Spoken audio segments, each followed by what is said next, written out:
Welcome to the Birth Squad podcast. If you're riding with the squad, hey fam! And if you're new, welcome to the squad. We're your hosts, Dr. Ijama Okwando and Dr. Kanisha Thomas. We're two licensed obstetrician and gynecologists, as well as best friends. The Birth Squad is a podcast for birthing individuals by two Black female physicians who use stories from real women to educate about pregnancy, birth experiences, reproductive health, and all things in between. And while we hope that you love learning from our podcast, it is not intended to be a substitute for medical advice, diagnosis, or treatment. So please consult your healthcare provider for your specific care. And to learn more about us and about the podcast, please follow us on Instagram at The Birth Squad. And also check out our website, thebirthsquad.com. Please keep in mind that some of our episodes may cover topics that could be triggering to some individuals. Listener discretion is advised.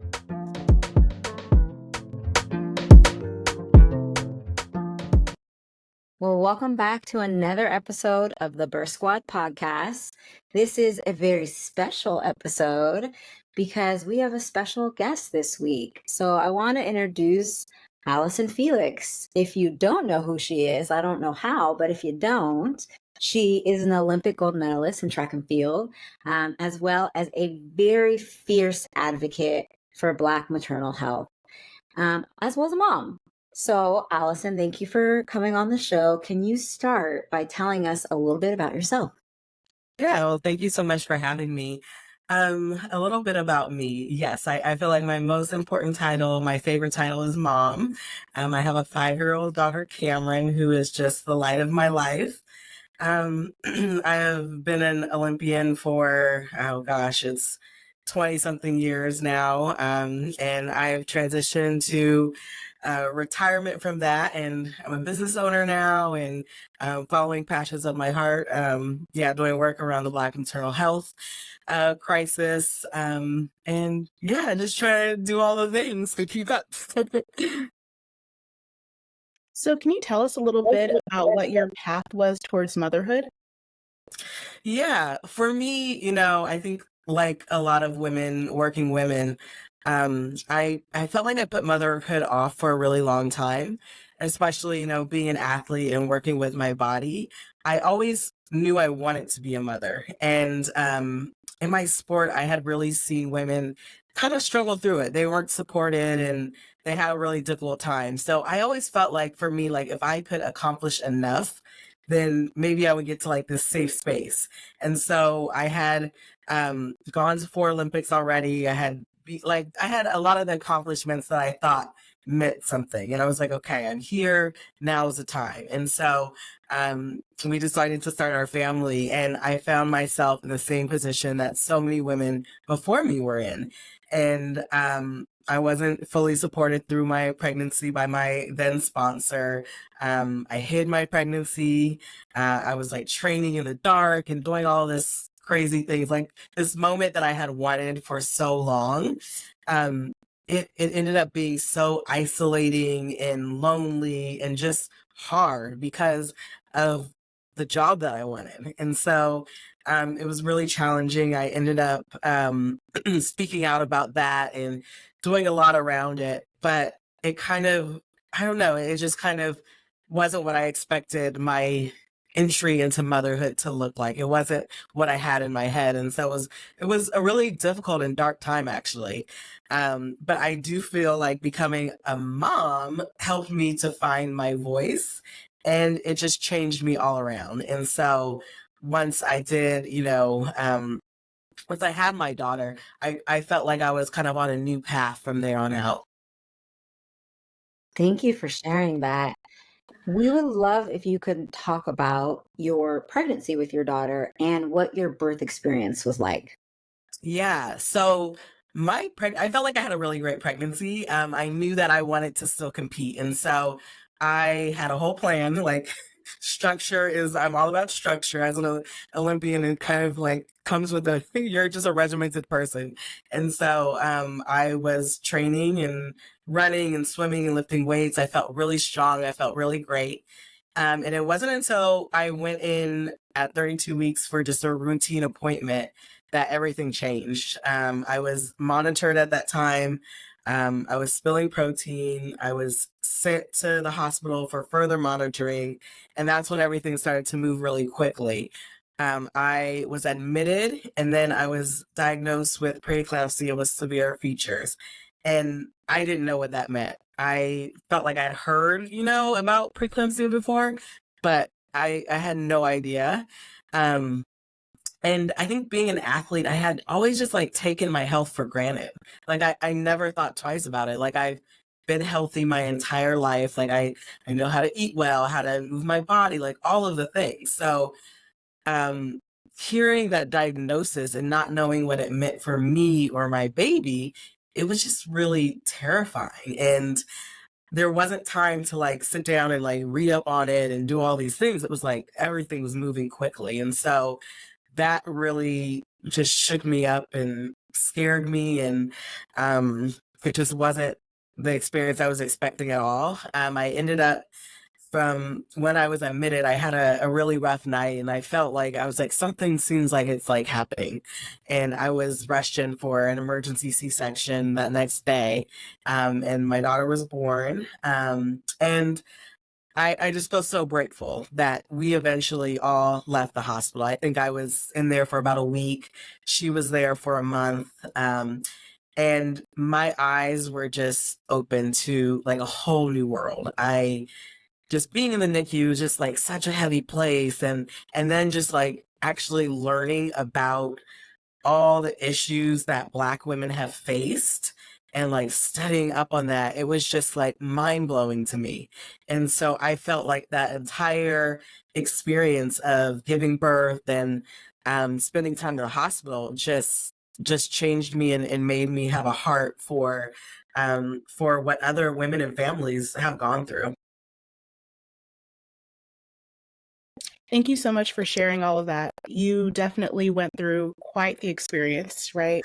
One as an unplanned admission, then having a diagnosis of preeclampsia, then being having a preterm delivery, right, and having a baby in the NICU, and then obviously just surviving pregnancy in general, and then also having an unscheduled C-section. Considering your pregnancy journey and everything you went through, I understand that in the future, you're potentially thinking about trying to have a vaginal delivery after a cesarean section. What factors have kind of weighed into you making that decision? Yeah, when I like imagined, I think birth originally, like I was very like tight on my birth plan. I was like, I want this natural birth. Like I had picked out this birthing suite. Like I was way too tightly like wound to like it has to be this way. And when everything went south, I felt like I was just like robbed of that experience.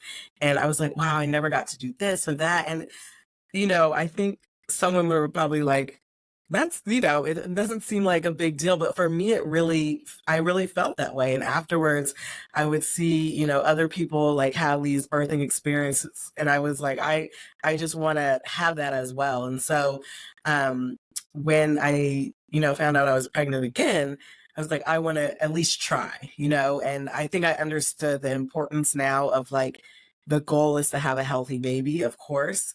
But I at least want to have the intention of trying for a VBAC. So, what factors did you consider when you were trying to decide to pursue this? And what things did you weigh? What risks and benefits did you weigh? Yeah, I think it's definitely was talking to experts like you. Obviously, this is not a space that I'm an expert in. And so it was really having to learn and understand, okay, what are the risks? Um, is this something that is possible for me? Because I know that it isn't for everyone. And so really understanding that, and then like having conversations with my partner about it, because I think like also that's like a huge part of it as well. Like it's not the same experience as before. I think having gone through something like we did, it's really scary to even think of having another child, and then pushing for the VBAC and all that. So those are just like conversations that we had to be comfortable with, attempting, and then being flexible also, because yes, I would love for that to happen, but I also know that there's a world where maybe it doesn't, and I have to be okay with it. So really just thinking about all of those factors. So have you encountered any like challenges, obstacles, naysayers, or anything about in your preparation for VBAC? And then how have you personally addressed them?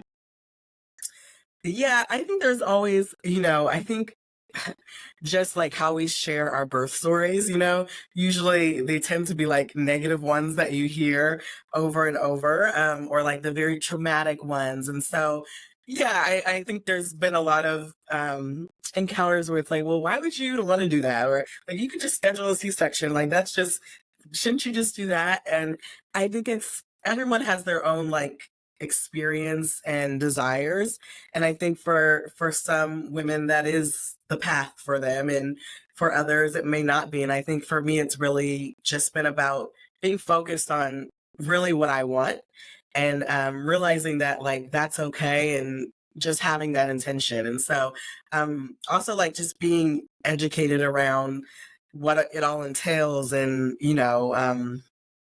what what is to come with all of that. I had a conversation recently with a few patients, and they kind of all said the same thing. They said, is a VBAC a big deal? Like everybody keeps approaching me being like, I can't believe you're considering that. I can't believe your doctor's offering that. Or maybe they delivered in a different state, different country, and they were told explicitly like that's not even an option. So then they come to me and they have, they're apprehensive and they have some fear. Have you had any like apprehensions or fears when you think about trying to have a VBAC that you are comfortable sharing with the listeners?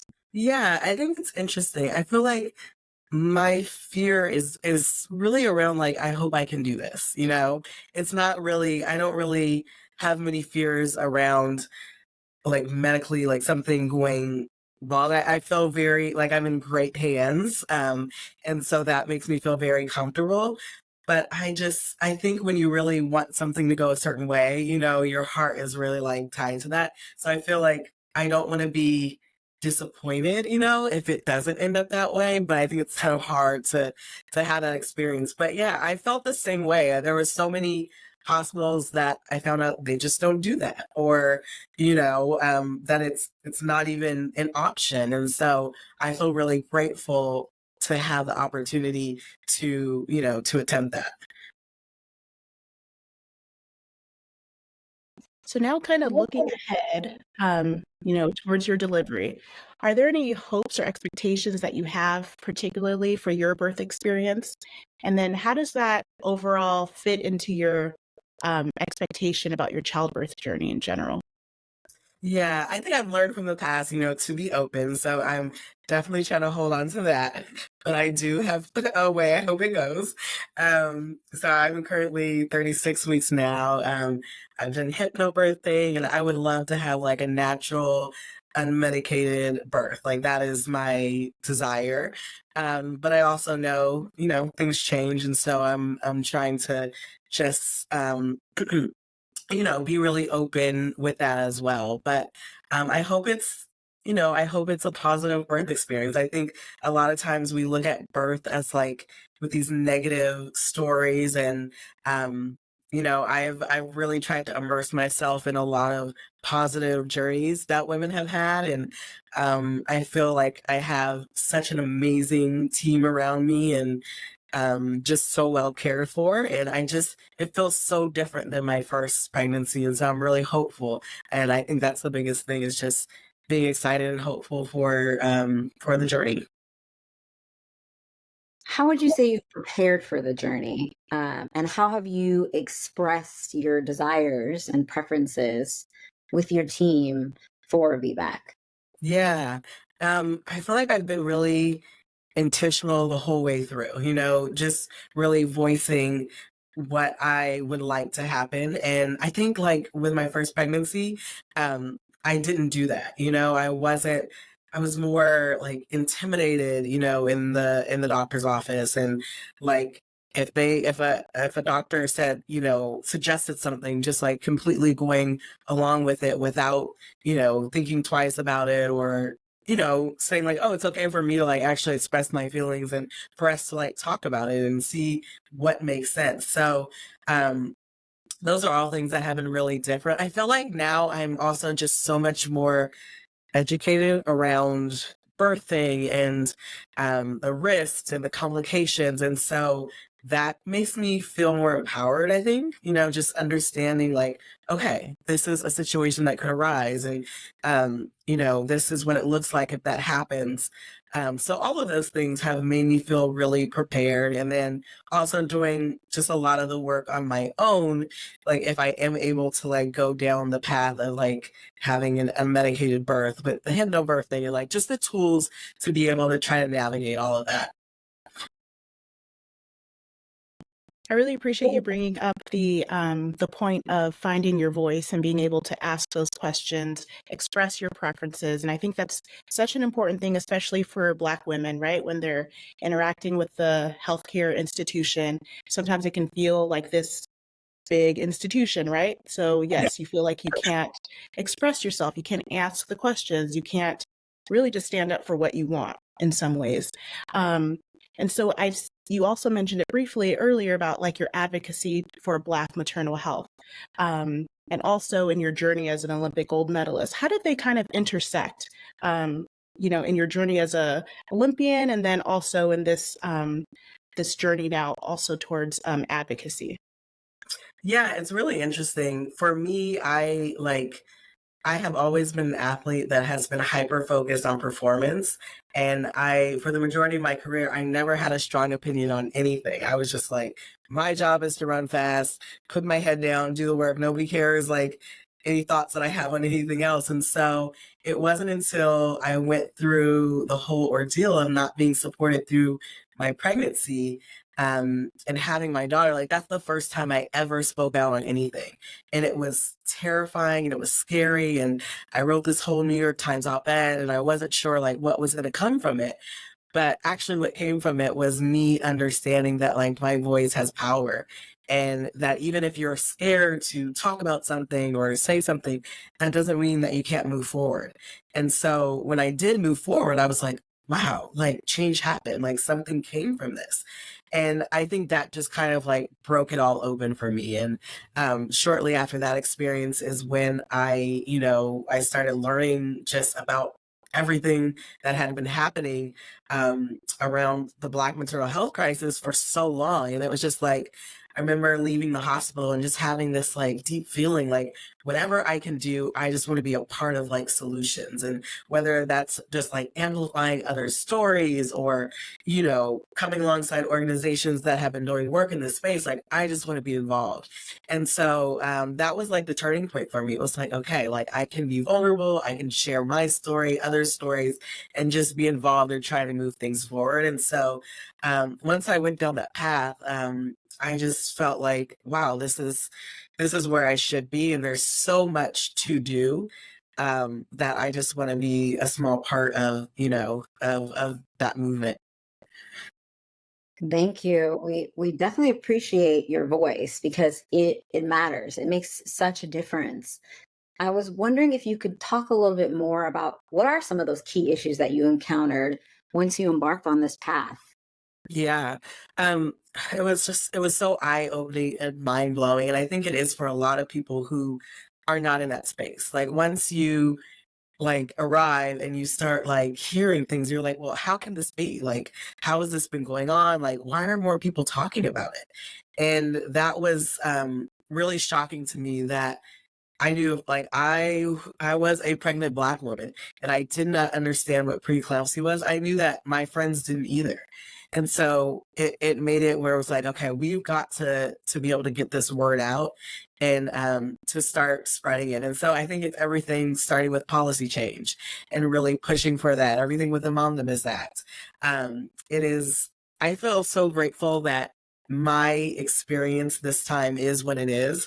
I mean, Dr. Tom, like I'm in your care, like I have an incredible dude, like I have like this is the dream, right? But this is not the experience for most women. And I understand that. And so I think it's like letting women know their resources, um, making sure they know how to advocate for themselves, because I feel like we shouldn't have to, but oftentimes that is what it looks like. And you have to be prepared for that. So that's a huge part of it.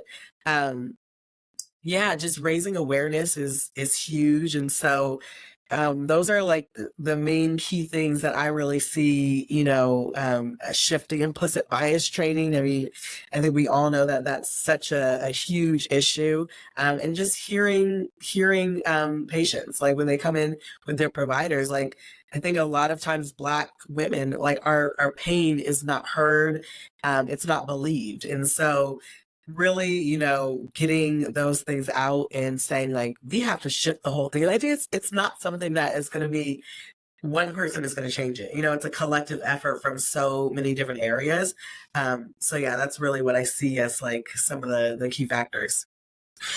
Yeah, really excellent points that you bring up. Like, yes, as a Black woman, innately, we are more at risk of preeclampsia, right? So any woman who is Black and having their first baby should be taking some measures to reduce their risk. And I feel like a lot of us don't even know that. And sometimes OBs are not even necessarily counseling their patients about that. So it really is about, like you said, just have people being more informed.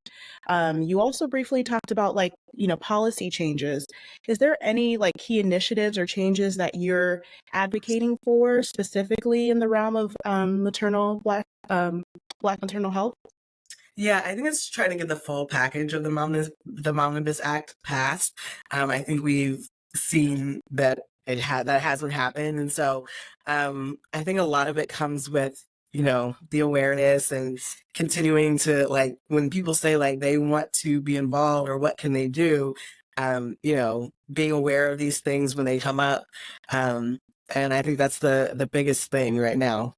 As an advocate, what would you share with expectant mothers, especially women from marginalized communities, about their rights and their options during pregnancy and childbirth? I think the biggest thing I would share is that they're at risk. That they, like we just spoke about, like that there are measures that they can take. Like, what are the things that you can look out for?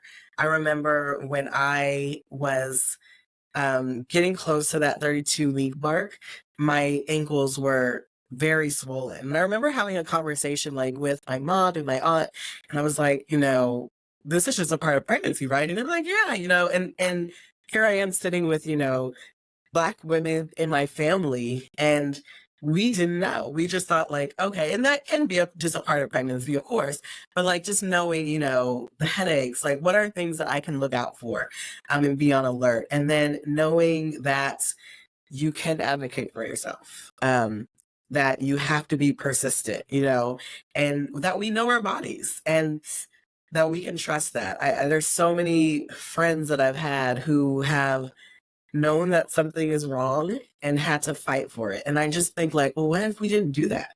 What if we just accepted um, the answer that we first heard? Like it's literally a matter of life and death. And so those are all things that I would encourage, expecting mothers to prepare for. I think it's hard because of course, like when you're expecting, like it should be such a joyful moment. And so obviously, like, I think, some doctors, like I've heard, like they don't want to talk about all these negative things, but it is our reality and we have to be prepared. So I think it's just like crucial that we know those things.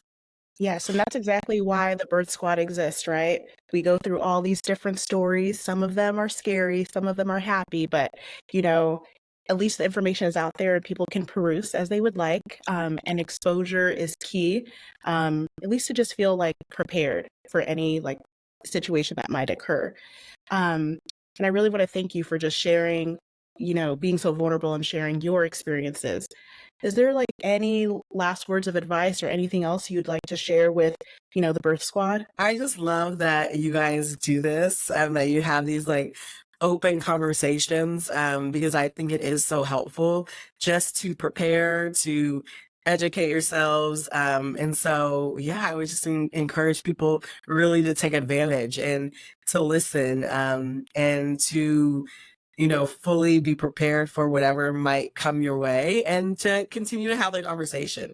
I think that's the only way that, things get better is that we talk about it and we share within our own circles, within our families and friends, and that there's never a time when, someone doesn't know. I'm asked a lot, like, well, when will you know that things are getting better? And I always think, when people that I love, other Black women are not dying during childbirth, that's when we know that, things have changed. And unfortunately, we have a ways to go to get there. But I think that this is a way, having these conversations and sharing, is definitely the right momentum.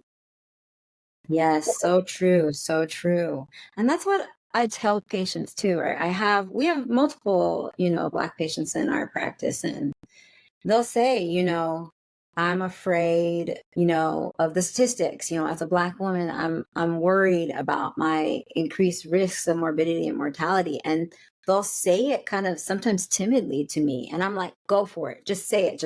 I give them that space because that's real. And I say, I'm worried too. I Yeah. care about that too. And I want, I tell people as well, if you have the opportunity, you can choose a different provider, right? You're not married to us. If you don't think you're safe or you don't feel like your voice is being heard, then maybe ask or try to see if you can find a different practice, And I know that not everybody has that luxury, but if you can, you should. It's kind of like dating, is like you got to find the person who's going to be the best fit for you because you want someone who's going to be aligned with what you envision for yourself and for your birth. And we have people transfer in and out of our practice all the time. And I'm never offended because I understand that maybe we're not the right fit for you, or maybe we are the perfect fit.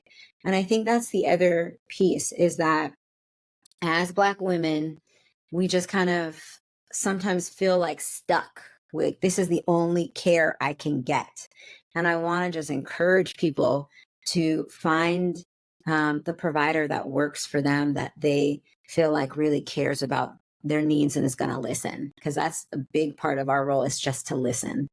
It's a world of difference. Like, I can tell you, to have been in another situation and to be, in your practice now, I feel like I can experience more joy. Like, I think that's something that's really hard for Black women. Like, when we become pregnant, that we don't have the luxury of experiencing the same joy as everyone else, because there are these statistics and we know them, and it is scary for us and for our partners and families. But I can say that, like, when you feel safe, Mm-hmm. know that you will be heard, like, all of that just changes. And so this has been such a different experience for me. Like, I am so, so grateful to have all those things. And I desperately want that experience for all women, to feel that safe during such an important time in their life.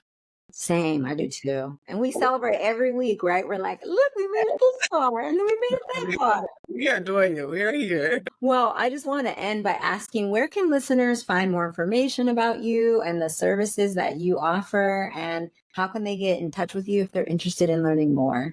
Yeah, so listeners can follow me on all things social, just Allyson Felix. And my website is saysh, SAYSH.com. That's my company. And yeah, that's where you can find me. Well, thank you again so much. Yes, thank you. We obviously, Jama and I, we met running track, so we love track. Yeah, I know. I never mentioned it to you. I never knew that.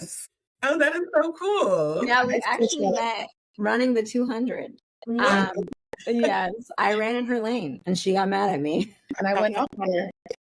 Oh my goodness. I love that. And I would say my cousin also is a huge fan, Sydney Michael. So I just had to put that out there for him on his behalf. So if he ever listens to the podcast, I can be like, don't say I didn't do anything for you. I appreciate that. And I appreciate what you both do. I mean, thank you so much for just your dedication and how you just, make things better. And I feel like I'm a true testament to that. And I just, applaud all of the work that you do. It's not lost on me how much goes on to that. Like, you have just done so much. So thank you, thank you, thank you. Thank you. You're welcome. It's our pleasure.